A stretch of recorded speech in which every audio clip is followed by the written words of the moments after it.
আমি আজাদ ভাইকে দিয়ে শেষ করব, শুধু হান্নান মাসুদের কাছে ছোট্ট একটা মন্তব্য নেই, কারণ আমার আসলেও সময় নাই। এই সমন্বয়ক শব্দটা মিডিয়া হোক বা যাই হোক, আমি টিআইবির কথাও বলছিলাম, নানাজনের কাছে যে বদনামের জায়গাটা তৈরি হয়েছে, আপনাদের তরফ থেকে এই বদনামটা ঘোচানোর জন্য আপনারা কিছু ভাবেন কিনা?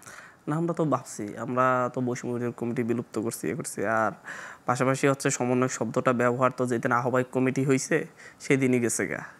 বৈষম্য বিরোধীর যেদিন আহ্বায়ক কমিটি হয়েছে, এখন যদি কেউ যে বলে আমি সমন্বয়ক এটা করো, তার মানে তাকে পিটানি দিতে পারবে? এটা তো স্পষ্ট, তো আজ থেকে 4 মাস আগে 6 মাস আগেই আমরা বলছি যে সমন্বয়ক পরিচয় এখন আর কেউ ব্যবহার করবে না। যেদিন আহ্বায়ক কমিটি হয়েছে, আমাদের হাসনাত আব্দুল্লাহ ভাই আহ্বায়ক ছিল বৈষম্য বিরোধীর, আরিফ সোহেল ভাই সদস্য সচিব ছিল, আমি মুখ্য সংগঠক ছিলাম, তখন থেকে তো আমরা সমন্বয়ক পদটা করছি, বিলুপ্ত ঘোষণা করছি।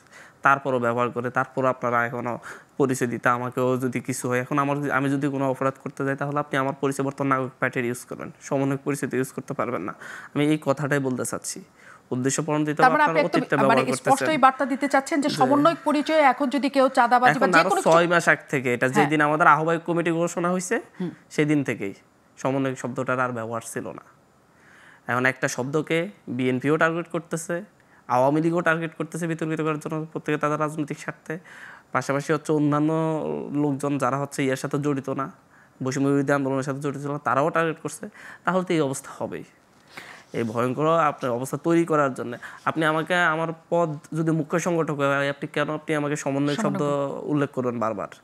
আপনি তো আমার যে পদ সেটাই উল্লেখ করবেন। আমি কথা এটাই বলতে চাচ্ছি, এটা ব্যবহারের কোনো যৌক্তিকতা নাই।